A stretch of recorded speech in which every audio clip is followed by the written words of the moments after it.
قرطبی نے اپنی تفسیر میں روایت کیا ہے، نبی کریم صلی اللہ علیہ وآلہ وصحبہ وسلم اپنی انگلی مبارک اٹھا کر آسمان کی جانب اللہ تعالیٰ کی حمد و تسبیح اپنے صحابہ کرام رضوان اللہ تعالیٰ علیہم اجمعین کو بیان فرما رہے تھے۔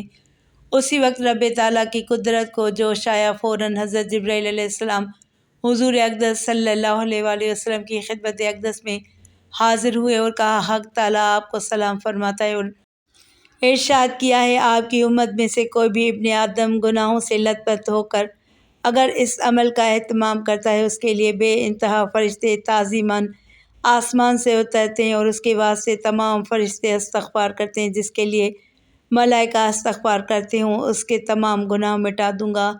عذاب دینے والے فرشتوں کے ہاتھ میں ان کے نامہ اعمال پر اجر و ثواب لکھ دوں گا۔ اے ابن آدم، تو نے یہ عمل کیا، روز محشر اپنے عرش کا سایہ عطا کروں گا اور ان کے اہل و عیال کو بھی بخش دوں گا وہ عمل۔ بسم اللہ الرحمن الرحیم۔ السلام علیکم ورحمۃ اللہ۔ محترم ناظرین، نجران میں ایک شخص رہتا تھا، اس کا نام فیمون تھا۔ وہ دین عیسوی پر سختی سے کاربند تھا، وہ پاک باز اور مستجاب الدعوات تھا۔ وہ ایک گاؤں سے دوسرے گاؤں تک عازم سفر رہتا تھا۔ جس گاؤں میں اس کی شہرت ہو جاتی وہ وہاں سے نکل جاتا اور کسی ایسے گاؤں کو مسکن بنا لیتا جہاں کوئی شخص اس کا آشنا نہ ہوتا۔ وہ صرف اپنے ہاتھ کی کمائی کھاتا۔ وہ معمار تھا، اتوار کی حد درجہ تعظیم کرتا تھا۔ اتوار کے دن وہ اپنے کام کاج ترک کر دیتا، جنگل کی طرف نکل جاتا اور سارا دن عبادت میں مشغول رہتا۔ ایک دفعہ وہ شام کے ایک گاؤں میں گیا، وہاں چھپ کر اپنے کام میں مصروف ہو گیا۔ ایک دن ایک شخص اس کے راز کو پا گیا۔ اس شخص کا نام صالح تھا۔ فیمون کا کردار دیکھ کر وہ اس سے انتہائی محبت کرنے لگا۔ وہ جہاں جاتا یہ بھی اس کے پیچھے پیچھے چلا جاتا، لیکن فیمون کو اس کی کوئی خبر نہ تھی۔ ایک دفعہ اتوار کے روز وہ حسب معمول جنگل میں چلا گیا۔ صالح بھی بڑی رازداری سے اس کے پیچھے پیچھے تھا۔ وہ اس جگہ بیٹھا تھا جہاں وہ فیمون کو اچھی طرح دیکھ سکتا تھا۔ فیمون کھڑے ہو کر نماز پڑھنے لگا۔ دوران نماز اس کی طرف ایک 7 سرہ سانپ آیا۔ فیمون نے اس کے لیے بد دعا کی، وہ وہیں ڈھیر ہو گیا۔ جب صالح نے سانپ دیکھا تو اسے معلوم نہ ہو سکا کہ اس کا کام تمام ہو چکا ہے۔ وہ چلایا، اے فیمون، 7 سرہ سانپ آپ کی طرف آ رہا ہے، لیکن فیمون نے اس کی طرف کوئی توجہ نہ دی اور اپنی نماز میں مشغول رہا۔ جب شام کو گھر واپس آیا تو اسے معلوم ہوا کہ اس کا راز افشا ہو چکا ہے اور صالح اس کی اس کرامت سے آگاہ ہو چکا ہے۔ صالح نے اس سے کہا، اے فیمون، کیا تجھے علم ہے کہ میں تجھے ہر چیز سے زیادہ چاہتا ہوں؟ تم جہاں بھی جاؤ میں تمہاری رفاقت میں رہنا چاہتا ہوں۔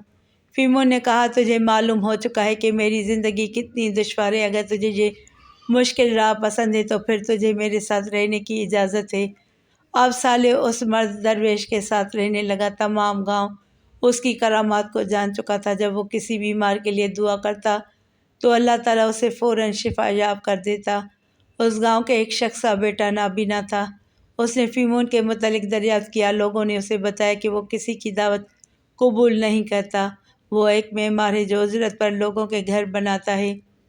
وہ شخص اپنے گھر گیا، اپنے بیٹے کو بستر پر لٹایا اور اس پر چادر اوڑھ دی۔ پھر فیمون کے پاس آیا اور کہنے لگا، اے فیمون، میں اپنے گھر میں کچھ کام کروانا چاہتا ہوں، میرے ساتھ چلو تاکہ تم اس کام کی نوعیت دیکھ سکو اور ہم اجرت طے کر سکیں۔ فیمون اس کے ساتھ اس کے گھر گیا۔ اس نے اس سے پوچھا، تم اپنے گھر میں کیا تعمیر کرنا چاہتے ہو؟ اس شخص نے کہا، فلاں فلاں چیز۔ اس نے اچانک اپنے بیٹے کے منہ پر کپڑا ہٹایا اور کہنے لگا، اے فیمون، اللہ کا یہ بندہ کتنی تکلیف میں مبتلا ہے، اس کے لیے دعا کرو۔ فیمون نے اس کے لیے دعا کی۔ وہ لڑکا فوراً کھڑا ہو گیا۔ اسے محسوس ہوتا تھا کہ اسے کوئی تکلیف نہیں ہے۔ جب فیمون کو علم ہو گیا کہ وہ اس گاؤں میں خاصا مشہور ہو چکا ہے تو اس نے وہ گاؤں بھی چھوڑ دیا۔ صالح بھی اس کے ساتھ تھا۔ جب وہ شام کے علاقہ میں محو سفر تھے تو وہ ایک بہت بڑے درخت کے پاس سے گزرے۔ وہاں سے ایک شخص نے آواز دی، اے فیمون۔ فیمون نے کہا، ہاں۔ اس شخص نے کہا، میں عرصہ دراز سے تمہارا منتظر ہوں۔ آج طویل مدت بعد میں نے تمہاری آواز سنی۔ اب تم یہیں ٹھہر جاؤ کیونکہ میری موت کا وقت قریب ہے۔ یہ کہہ کر وہ شخص مر گیا۔ فیمون نے اس کی نماز جنازہ ادا کی، پھر اپنے سفر پر رواں دواں ہو گیا۔ صالح بھی اس کے ہمراہ تھا۔ جب وہ سرزمین عرب پر عازم سفر تھے تو ایک قافلے نے انہیں گرفتار کر لیا اور نجران جا کر انہیں فروخت کر دیا۔ اس وقت اہل نجران بھی اصنام پرست تھے۔ وہ ایک بلند و بالا کھجور کی پوجا کرتے تھے۔ ہر سال اس کے لیے عید مناتے، عید کے دن کھجور کو عمدہ کپڑے پہناتے، زیورات سے آراستہ کرتے، پھر اس کے سامنے سارا دن اعتکاف کرتے۔ اہل نجران میں سے ایک شخص نے فیمون کو خرید لیا، جبکہ صالح کو ایک اور شخص نے خرید لیا۔ رات کے وقت جب فیمون اپنے کمرے میں نماز ادا کرتا تو اس کا کمرہ نور سے روشن ہو جاتا۔ وہ کمرہ صبح تک اجالوں سے بھرا رہتا۔ جب اس کے آقا نے اس کی یہ عجیب کیفیت دیکھی تو اس نے اس کے دین کے متعلق سوال کیا۔ فیمون نے اسے اپنے دین کے متعلق بتایا کہ تمہارا یہ دین باطل ہے، کھجور کا درخت نہ نفع دے سکتا ہے نہ نقصان۔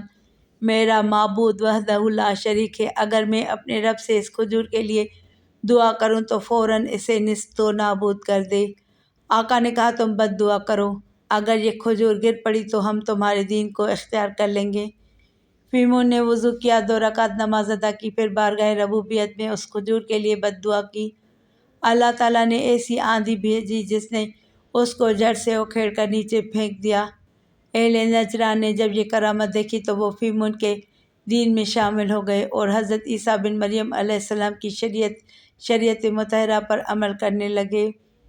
اس طرح نجران میں عیسائیت کا آغاز ہوا۔ حضرت انس رضی اللہ تعالیٰ عنہ سے روایت ہے کہ رسول اللہ صلی اللہ علیہ وسلم نے فرمایا، جب قیامت کا دن ہوگا اور سب اولین و آخرین میدان حشر میں جمع ہوں گے تو لوگوں میں سخت اضطراب و ازدحام کی کیفیت ہوگی۔ پس وہ لوگ یعنی اہل محشر کے کچھ نمائندے آدم علیہ السلام کی خدمت میں حاضر ہوں گے اور عرض کریں گے کہ اپنے رب سے ہماری سفارش کر دیجئے کہ ہمیں اس حالت سے چھٹکارا ملے۔ آدم علیہ السلام فرمائیں گے کہ میں اس کام کے لائق اور اس مرتبے کا نہیں ہوں، لیکن تم کو چاہیے کہ ابراہیم علیہ السلام کے پاس جاؤ، وہ اللہ کے خلیل ہیں، شاید وہ تمہارے کام آ سکیں۔ پس وہ لوگ حضرت ابراہیم علیہ السلام کی خدمت میں حاضر ہوں گے اور ان کے سامنے شفاعت کا اپنا سوال رکھیں گے۔ وہ بھی فرمائیں گے کہ میں اس کام کے لائق نہیں ہوں، لیکن تمہیں موسیٰ علیہ السلام کے پاس جانا چاہیے، وہ اللہ کے کلیم ہیں جنہیں اللہ تعالیٰ نے بلا واسطہ اپنی ہم کلامی کا شرف بخشا ہے، شاید وہ تمہارا کام کر سکیں۔ پس وہ لوگ موسیٰ علیہ السلام کی خدمت میں حاضر ہوں گے اور اپنی وہی عرضی ان کے سامنے رکھیں گے۔ وہ بھی یہی فرمائیں گے کہ میں اس کام کے لائق نہیں ہوں، لیکن تمہیں عیسیٰ علیہ السلام کے پاس جانا چاہیے، وہ کلیم اللہ ہیں، یعنی اللہ نے ان کو انسانی پیدائش کے عام مقررہ اسباب کے بغیر صرف اپنے حکم سے پیدا کیا ہے اور ان کو غیر معمولی قسم کی روح اور روحانیت بخشی ہے۔ تم ان کی خدمت میں جاؤ، شاید وہ تمہارے لیے حق تعالیٰ سے عرض کرنے کی جرأت کر سکیں۔ بس یہ لوگ عیسیٰ علیہ السلام کے پاس آئیں گے اور ان سے شفاعت کی درخواست کریں گے۔ وہ بھی یہی فرمائیں گے کہ میں اس کام کا اور اس مرتبے کا نہیں ہوں، تم کو اللہ کے آخری نبی حضرت محمد صلی اللہ علیہ وسلم کی خدمت اقدس میں حاضر ہونا چاہیے۔ رسول اللہ صلی اللہ علیہ وسلم فرماتے ہیں کہ پھر وہ لوگ میرے پاس آئیں گے اور شفاعت کے لیے مجھ سے کہیں گے، پس میں کہوں گا کہ میں اس کام کا ہوں اور یہ میرا ہی کام ہے۔ پس میں اپنے رب کریم کی بارگاہ خاص میں حاضری کی اجازت طلب کروں گا، مجھے اجازت دے دی جائے گی، میں وہاں حاضر ہو جاؤں گا اور اللہ تعالیٰ اس وقت مجھے اپنی خاص تعریفیں اپنی حمد کے لیے الہام فرمائیں گے جو اس وقت مجھے معلوم نہیں ہے۔ تو اس وقت میں انہی الہامی مواہب کے ذریعے اللہ تعالیٰ کی حمد و ثنا کروں گا اور ان کے آگے سجدہ میں گر جاؤں گا۔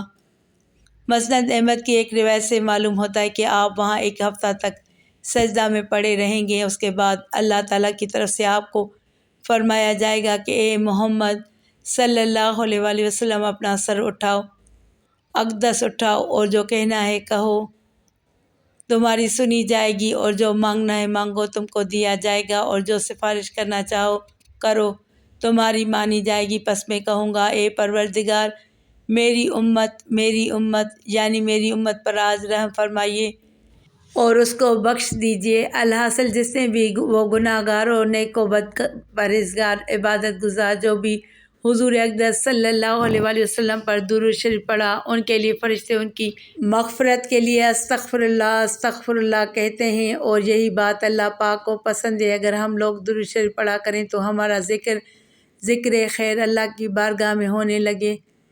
فرشتے ہمارے حق میں دعائے خیر کیا کریں۔ خود اللہ رب العالمین لفظ آمین ارشاد فرمائے اور مورد عطوفت فخر المرسلین ہو جائیں یہ سب حبیب کریم صلی اللہ علیہ وآلہ وسلم کے طفیل ورنہ ہم کہاں، یہ مدارج کہاں اور کیسی سرفرازی کے جب کوئی امتی درود شریف عرض کرتا ہے حضرت جبرائیل امین علیہ السلام بنفس نفیس حضرت محمد صلی اللہ علیہ وآلہ وسلم کی خدمت میں پہنچاتے ہیں۔ چنانچہ قرطبی نے اپنی تفسیر میں روایت کیا ہے جس قدر درود شریف کا اہتمام ہوتا ہے اس کے لیے بے انتہا فرشتے تعظیماً آسمان سے اترتے ہیں اور اس کے واسطے تمام فرشتے استغفار کیا کرتے ہیں۔ جس کے لیے اللہ تعالیٰ کے فرشتے استغفار کرتے ہیں اس کے تمام گناہ مٹا دیے جاتے ہیں۔ اللہ رب العزت اس کو اپنا محبوب بنا لیتا ہے اور روز محشر درود شریف پڑھنے والے کو اللہ پاک اپنے عرش کے سائے میں جگہ عطا فرمائے گا۔